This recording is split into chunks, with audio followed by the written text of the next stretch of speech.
So this is the video I'm gonna do on I guess the trauma mine.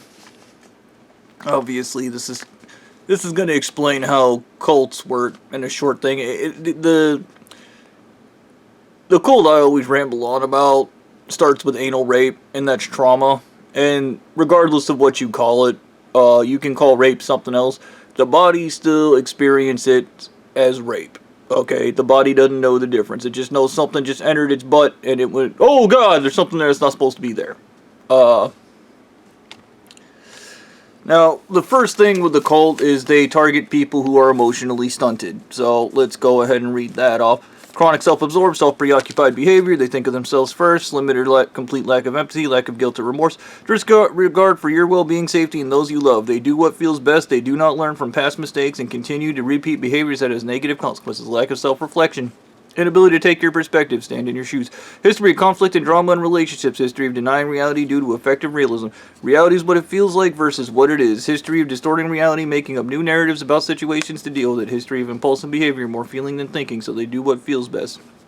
Enmeshment in relationships instead of emotional intimacy. May focus on physical things versus emotional. They do not do emotional work. They do not know how to repair relationships effectively. That coupled with the tetraled, which is anxiety, antisocial personality disorder, addiction, and psychopathy, is the favored psychology. But this is the trauma mine, what I'm about to read. A traumatized mind gets many things wrong by distorting its perception of reality, often leading to faulty assumptions about safety, self-worth, and trust. Because trauma rewires the brain's alarm system, survivors may interpret harmless situations as dangerous and fail to accurately process memories, causing them to live in a constant state of fear and emotional distress. The whole trust thing is important because that's how malignant narcissists take advantage of you. They cause you to not trust your own senses so that you trust them, and they just lie about everything. Distorted thinking and perception. The world is unsafe. Trauma shatters a person's core belief that the world is a predictable and safe place. It places this trust with the deep-seated conviction that danger is always present and can arise at any moment. This leads to hypervigilance, where the mind is constantly scanning for threats, even in safe situations. My cuddle buddy, and not just my cuddle, other members of this church kind of cracked me up because I grew up in an unsafe environment, but I was never just constantly paranoid, or what they call hypervigilant. But these people, almost cartoonishly, are constantly terrified when the only thing to be terrified is their own goddamn church. Their own cult is the dangerous thing. It's not the world, it's your cult that's dangerous. Imagine all the people you guys killed. They wouldn't be dead if your cult didn't exist. Cognitive errors. A traumatized mind misinterprets a current safe situation as dangerous because it resembles a past trauma. For example, a person who nearly drowned might have a panic attack if a canoe slightly overturns in shallow water. That's kind of like overreacting. Yeah. Trouble with memory. Trauma can interfere with the hippocampus, the part of the brain that organizes memories. This can cause intrusive and vivid flashbacks that feel as if these events is happening in the present while simultaneously causing difficulty recalling other key details. PTSD or CPTSD. Every member of this church has memory problems, but that's because they drink tetraled, and tetraled messes up the memory. So trauma messes up your memory, and the tetraled makes it worse. Disassociation. When a traumatic event is too overwhelming to process, the mind may check out or disassociate. This can involve in feeling detached from one's body or surroundings or losing a sense of time and reality. While a protective mechanism, it can create a distorted perception of the world as unreal or foreign. They're not attached to reality. And remember, part of this church's thing with emotionally stunted is effective realism. Reality is what it feels like versus what it is. So if the church can make you feel like the world's unsafe, then you're going to believe the world is unsafe. This is why you should never let your emotions lead anything. Incorrect assumptions about self-worth. Self-blame or guilt. The mind can grapple with control and meaning by blaming itself for traumatic events. It may feel safer to believe I am bad than to acknowledge that the world or others can be uncontrollably dangerous. This leads to intense shame and survivor's guilt. I have a bit of that. I believe it feeds into my self-sabotaging behavior. Damaged goods. Mentality. Trauma, particularly if it was betrayal. A betrayal by a caregiver can make a person feel fundamentally flawed or unlovable. This can cause a person to believe they are unworthy of healthy relationships and that others will eventually reject them. Distrust of others. If trauma involved in interpersonal betrayal, the mind can incorrectly assume that all people are untrustworthy and dangerous. This makes it difficult to form new healthy attachments and fosters social isolation. Maladaptive coping. Reenacting the trauma. A traumatized mind may unknowingly reenact aspects of the past trauma in present day, often in a subconscious attempt to master it. This can manifest as self-sabotaging behavior, reckless driving, or getting involved in destructive relationships. I can't really have a relationship because this cult just murders any woman I like, but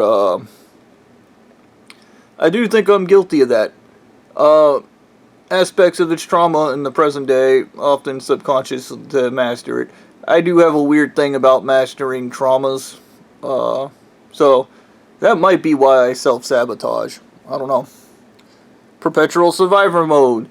The autonomic nervous system can remain stuck in a state of fight, flight, freeze. This can lead to persistent exhaustion, irritability, and difficulties with concentration as the body and mind are constantly alert. Mental exhaustion, that's what that is. Operational fatigue. Emotional numbness. As a defense measure against overwhelming feelings, the mind might block off all emotions while a protective tactic, it can prevent the person from experiencing joy, love, or other positive feelings, leading to a profound sense of detachment. That's kind of referred to as anhedonia to some extent. These things are important because this is why when people join cults, their minds suddenly change and they seem psychotic or weird. And whenever I talk to people who have been like, oh, my family member's a part of this cult or that cult, it's the trauma. They do something to traumatize them. Rape is just a standard issue thing. When I tell you these people do human sacrifices, they do human sacrifices in their churches. They literally murder somebody, and that is traumatic to watch, okay? Or they send some kid out to go kill somebody, and that is more trauma. And imagine you live in a world where you come into the world as a kid, and you believe the majority of everybody you know is a good person, and they're not just going to go around murdering people and making the world unsafe. And then you join a cult. And then you find out this cult does go around poisoning people and killing them and making the world unsafe. And then you suddenly go, the world's unsafe and the only safety is my cult, which makes the world unsafe. Yeah. You live long enough to see yourself become the villain, okay? Traumatize people.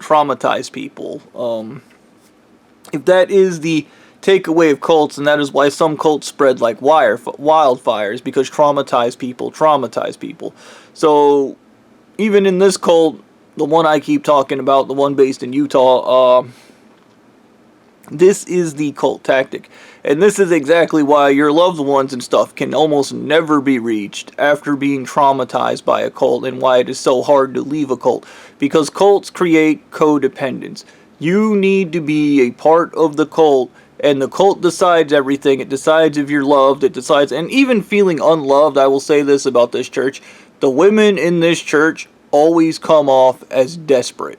And when you come off as desperate, it makes people not want you because it means there's something wrong with you. And I have not met a single female member of this church that did not come off as desperate or concerned of what other people think or worried about things they simply can't control, which is a common side effect of trauma. Every one of these dumb bitches in this church are extremely traumatized. But if you try to explain this to a cult member, they will immediately reject what you're saying. And this feeds into even like the emotionally stunted, like severely emotionally stunted people are hard to reach to begin with. When you add trauma to it, it makes it way worse, okay? In order to become emotionally stunted, you have to be traumatized to begin with. But the trauma brain operates different than normal psychology, okay? These people are not normal. Your friend that joined the cult went in there and got anally raped or was traumatized by some horrific event, and they are not going to talk about it. Remember, in this church, they use LSD trips. They will put you on an LSD trip where you have sex with a giant living corpse mummy that drops its rotten vagina on you. That is trauma. It doesn't matter what you want to call it. And this is the thing with cults. They will rephrase something so it doesn't sound like trauma. They will rephrase rape and say it's something else. They will call it an anointment. They'll call it an endowment. They'll tell you it's a gift. They'll tell you it's you were chosen, okay? All these things. And then when your body feels it, you've been programmed to interpret it in a different fashion than what it is. It is trauma, okay? Changing the names of something doesn't change what it is, but you can fool somebody's mind into thinking something is something else. An example of this is anxiety. You can think of anxiety as terrifying, or you can think of it as excitement because it's processed the same way by the same part of the brain. Okay. There are many things that are processed by the same parts of the brain that you can easily convince somebody that it's something else by saying it's something else, and the brain will process it in that way. That is why these idiots in the church don't believe they're being raped. Okay, they don't call it rape when it's rape. And it's rape through control, regardless of what the church leader says. And you are not going to convince anybody in a cult that they are being abused. It's not going to happen. Okay, because one, they're terrified of the cult. That is why they're hyper-vigilant to begin with. If this helped you out, I guess, good. If it didn't, my bad. But this is the common tactic of a cult. They target emotionally stunted people, and then they traumatize people. Okay? And once again, your dumbass friend that's in the cult isn't going to sit down and tell you what event traumatized them. Okay, they're not going to tell you what happened in that place because one, they're probably under the threat of death because almost all cults go under the threat of death.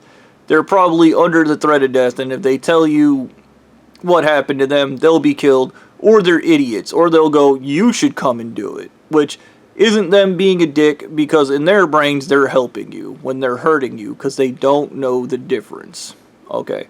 The whole thing with this Friedrich Nietzsche guy and throw out your morals and what's left is divine chaos where there's no good and there's no evil and nothing makes sense starts with a trauma brain. The trauma brain has trouble determining what's right and wrong. Okay. That is a fact and it is not up for debate.